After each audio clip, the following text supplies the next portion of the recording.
Okay, good morning, Sheavon. Good morning, Miriam. Dr. How are Smith, you today? feeling great, wonderful. It's great to see you. How are you? Likewise, I'm excited. Thanks for accepting this invitation to the Empower New Nurses show. You are looking great, and I just want to give you a big welcome. Well, I just want to say thank you for the invitation. It's an honor to be on your platform. Thank you so much. Thank you too. Thanks again. Sheavon, I know you have been a nurse. And you know, in these times, we are challenged on every side in nursing, so many different areas. And you have been a preceptor. But before you go into the nursing aspect, now tell me a little about yourself. Okay, well, so my name is Sheavon Martin Peterson. I've been a nurse now for 12 plus years, and nursing is not my first career. I'm actually my second. I have a bachelor's in psychology. And so, that can go down a whole nother story about how I got to nursing. But nursing, for those who feel like they want to be a nurse, nursing is a calling. And so I was called to nursing. I didn't quite know exactly what I wanted to do, even graduate with a 4-year bachelor's degree. And so I was called into nursing. And for one thing I knew is that I always knew the population that I wanted to work with. Wow. In nursing school, I knew I wanted to work with women. I knew there were areas I was not interested in. And, there were people in the nursing community who had their recommendations on where I should start my nursing career. And many nursing students ask these questions, where should I start? What should I do? But one thing I will say is choose your path. You choose your own path because it's your career. You can make your career whatever you want it to be. So I did follow, my heart, and I was able to land my dream job. And I worked in labor and delivery for 9 years. Wow, that's some time. That's some time. Wow. Well, I learned from you today that this is your second career. And interestingly, one of my objectives is that for those nurses, although they might be new, but they have intended or they have started a second career and have found it very interesting. And so you're one of them. You're one of them. Exciting. So I know that you have been a nurse for in this special area for 9 years. Now, I want you to tell the audience about the population you care for. Plus, before that, I just wanted you to tell us as a preceptor, because I know for sure that you have been a preceptor. And one of the greatest preceptors I have met as an educator. And your willingness to help, I must say an applause and a shout out to you and others. But at this time, it's for you. You have made our nurses, our young nurses, our new nurses really feel at home. And you have gone the extra mile and more to help them succeed. Tell us a little about your role as a preceptor in that particular department area of nursing that you serve so well. Oh, thank you so much for those accolades. That means so much to me, because most times people don't feel fulfilled in their jobs or appreciate it. So thank you so much for recognizing me on that. That feels great. Welcome. Thank you. So I approach precepting from a perspective of what I needed when I was starting out. Wow. So, I had plenty great nurses that trained me and showed me the ropes.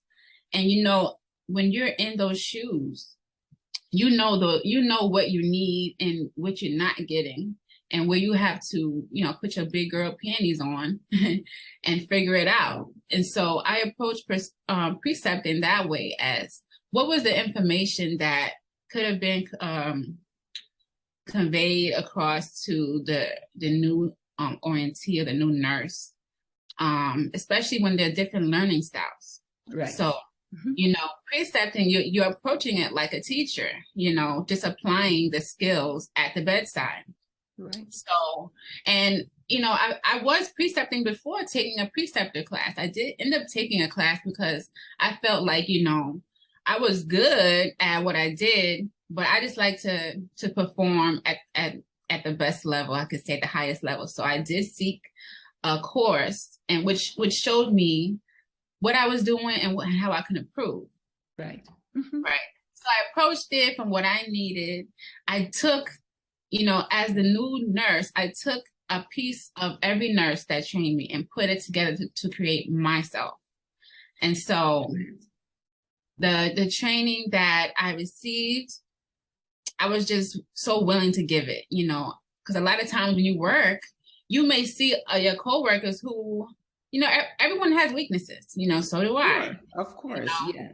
Mhm. And so some people, you know, are not the most approachable to accept help, you know, from your strengths. Mhm. So I passed that on to my new nurses, and they were all appreciative. They're all great nurses at the bedside. One has moved on up to management, and that's her own accolade. I'm not going to take, you know, that from her, but you know, to my own horn.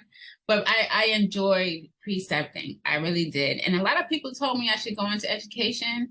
I did do um, clinical teaching at the schools at the hospital. So teaching is something that's, you know, I wanted to run from it, but it's just you can't run from your calling or whatever Mhm. you're supposed to So do. true. So true. Mhm.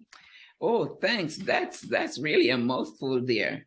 That's really. But what have you observed when the new nurse comes on? Tell us a little about that part. When the new nurse comes, what's your experience when that new nurse comes on? From your Mm. observation, what is Yeah. it like to you? It's actually amazing to see the aha moments, you know, because um I can think about when I was graduating. You know that you're great, you know, learning the curriculum, but you still wonder, am I going to be a great nurse? You ask different nurses, what's the day in the life of a nurse? And no one can really explain that, you know? So when that new nurse comes on the unit and she's in your hands or he's in your hands, to see the eye-opening moments, you know, they're like, okay, nursing is serious. It's just not, you know, like babysitting. No, this is real deal. And to see them actually apply what they learned from the book is just great. It's just great. Thanks for that. Well, what area of nursing is your specialty right now? Just give me a little tidbit, or give us a little tidbit of your experience, sometimes daily as a nurse, as the nurse, the area of your specialty. Think about this from this perspective, where you might have some days not very fast going, but other times how many babies are coming behind each other. What are your days like when it's really like busy? Tell us a little about that. Oh man, like where do you want me to start on a busy day? Well, first you want to think about why it's busy, right? And there could be many reasons. It could be busy because everyone is experiencing short staff, right? So Mm. thing in nursing. We have so many nurses and we have so many programs that are promoting and graduating nurses, but why are we still short staffed, right? So we were busy for being short staffed. We were busy because the atmosphere, you know, we had this saying that, you know, oh, it's a full moon, right? And so we're gonna have some preterm deliveries come through. We're gonna have a whole lot going on, you know. Then, you know, you have your high risk day where the clinic is open and they're sending everybody for something. So busy days were the days where you locked arms with your coworkers and you made it work. You know, you made it work. And the one thing you knew was you weren't going to eat. Ah, ah. Going to eat, and you probably weren't going to use the bathroom that much. Mm.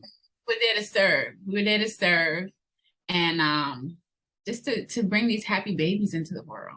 You know, so labor and delivery is my specialty. However, I have broadened my horizons. I am now women's health. So my specialty is women. Now I also work with the GYN population. So I do see my pregnant moms, and I'm also now experiencing the broad spectrum of women up to menopause.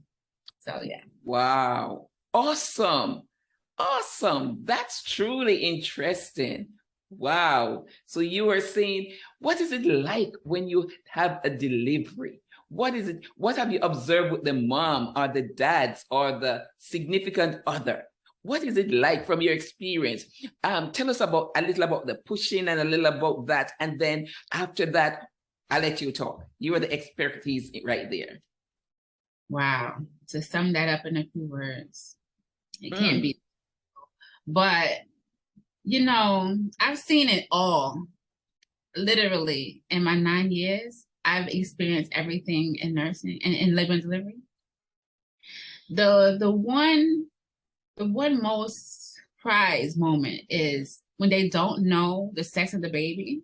So they're anticipating everything. You know, mom is working hard. She didn't think that labor would be this difficult, or and we're encouraging her and we're giving her all, the support, and she's realizing that no one can help her. This is all her work, right? Yeah. Mm-hmm. And the beautiful moment when the baby comes out and she gets to hold the baby, Beautiful. And cries, because everybody's looking for that cry, which right. is Mm-hmm. right.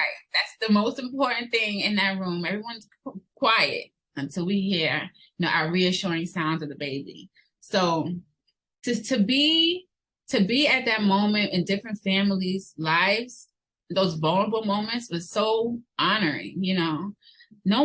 Most people don't get to share that moment, and a lot of people fight to be in a room with them for that. But to do that every day for work is just, I don't have a word for it. Wow. Thank you so much for sharing that, because, there are times, for example, I had an experience when my daughter had her baby. I was there and the doctor told me that I would be able to cut the cord. And I was so excited. I'm there waiting, and my daughter was pushing and doing all of that stuff. And then I was ready, just upon waiting what the doctor said, okay, cut the cord. And when the baby came out, there was a respiratory problem. And they said, Grandma, you won't be able to do that. And they had to just hurriedly took the baby to the ICU, the NICU. Well, that moment for me, I was happy the baby was okay. I was a little disappointed I didn't get to cut, but that wasn't the most important. My grandbaby now is 5, and I'm just excited. And I know parents, grandparents, they're just those moments. At that moment, it's indescribable. It's indescribable. But yeah. you are privileged to be seeing little ones coming into the world. Now, on the twist side of that, what it is like for you when you have a demise? So it's never an easy situation. Never, and you carry those moments with you, through life. So it is important for providers or healthcare providers to get therapy, because the demise is not easy for anyone. It's not easy for, you can hear it in my voice. Yeah. It's not for the family, and it's not easy for the people in the room,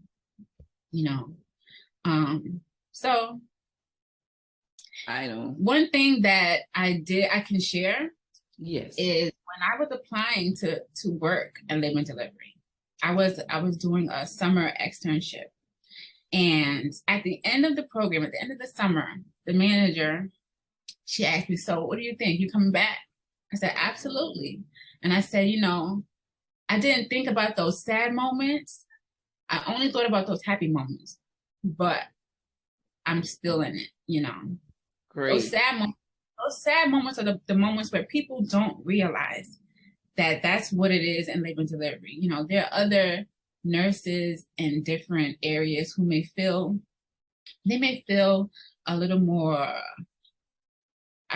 help me with the word. They may feel like their job is more important than labor and delivery.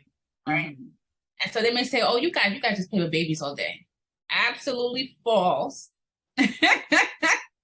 Absolutely real thing. The real thing. The Real thing. mental issues to deal with, right? Absolutely. So, some people may want to work in labor delivery because the ratio between the nurse and the patient is just two patients in the nurse. However, it's really not two, it's four, because you have mom and that baby. And if she has multiples, then you have more, right? So this is labor Those delivery. are critical moments, right? Critical moments. Well, Nurse Sheavon, I appreciate you so much for coming, taking the time out and to share with us. But you know that there's a great shortage. The baby boomers like myself, many are going out or have been out, like where I am right now. But what would you say to those young nurses, whether male or female, or the nurses, plus those who might be anticipating becoming a nurse? What were your few words of, let's say, recommendations or encouragement? What would you say to them? What I will say is when you're a nurse, you are a business. And to try not to stick yourself in a box as far as nursing, because nursing can take you across the globe. You can do anything, and hospital nursing is not the only avenue. All right. Do your research and see what it is that you like and how you can apply your calling to nursing to your career.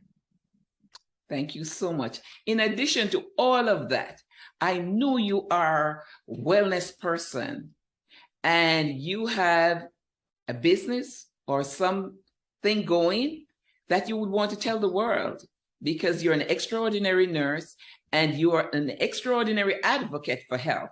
So tell us a little about that.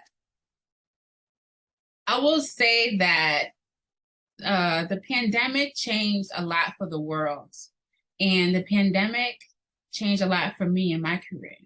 So I will say COVID and the pandemic turned me into an entrepreneur, So that year I opened up my business, Allure Ascension Beauty and Wellness. I am your number one solution to self-love, self-care, and embracing feminine energy. I'm the number one solution. I'm all about women's health, women's problems, and solutions. So I'm advocating for women. Excellent. Excellent. Thank you so much. Thank you so much. And I know there are others who are listening who might have known me and also have known Sheavon. So how can I be connected? How can we be connected? I know. How often are you on the social media, Sheavon? All right. So I will be starting as of next week. I will be going live weekly on Tuesdays and Fridays. The time is probably going to be about 9 p.m. for my adult population. However, I do go live randomly if I have something to talk about. You can connect with me on my text list. You can reach me if you text the word private duty to the number 833-656-1693. You got to repeat that, please, so that they can take note. We can take note. Go ahead. Yes, please text the word private duty, PRIVATEDUTY, all in one word. Text that word to the number 833-656-1693. You can also reach me at www.nurseshemarie.com. That's NURSEAMARIE.com. Wow. Great information. And listeners, young nurses, women in general, please check these numbers and this website. Now, to connect with me on the Empowering You Nurses show, you can contact me on YouTube at Miriam Amanda Smith. Miriam Amanda Smith, that Dr. Miriam Amanda Smith. You can check me on Instagram and Podcast Mir. I'm also on Apple, that's Miriam Smith, and Spotify. And they're all there. So we're excited. Now you can make a comment You can give suggestions to topics you would like us to talk about. I've touched a little on menopause. Here it is. There's an expert here, Sheavon, who can give you even more information. When you're having the hot flushes, you might think it's menopause. Well, it might be perimenopause, right? And there's so much to go because we will be able to go to the stages of menopause, which is the perimenopausal, the menopause, and the postmenopausal, and the different things that occur in those different areas. So there's a lot. And just remember that menopause is a natural biological process. So when you come to the Empowering You Nurses show, you'll be able to explore, you'll gain your confidence. We'll discuss skills. We will also demonstrate at times. And our second career nurses are all welcome. There's so much to learn, and we can just continue growing and growing and explore because there's a lot out there. And the world is invited. Women, boys, girls, there are different age groups. There are certain topics that will be discussed. And there are general topics like effective communication. Everybody needs that. Mental health. Everybody needs that. Relieving stress. Everybody needs that. And a lot more. More to come. Thank you so much for watching. Tell someone else. Thanks, Sheavon. I forgot to mention on social media, I do go live at Nurse Sheamery. NURSESHEAMARIE. Sorry. Okay. And how often do you go live? Twice a week. Right now it's scheduled for Tuesday evenings at 9 and Friday evenings at 9 p.m. Just keep up abreast and follow her. Follow her. We need your follower. We need you to be following us. This will continue to grow and grow, and just keep pulling in. Just keep depositing, and we will explore. Thank you so much again for taking that time out. Be well. Thank you so much. All right.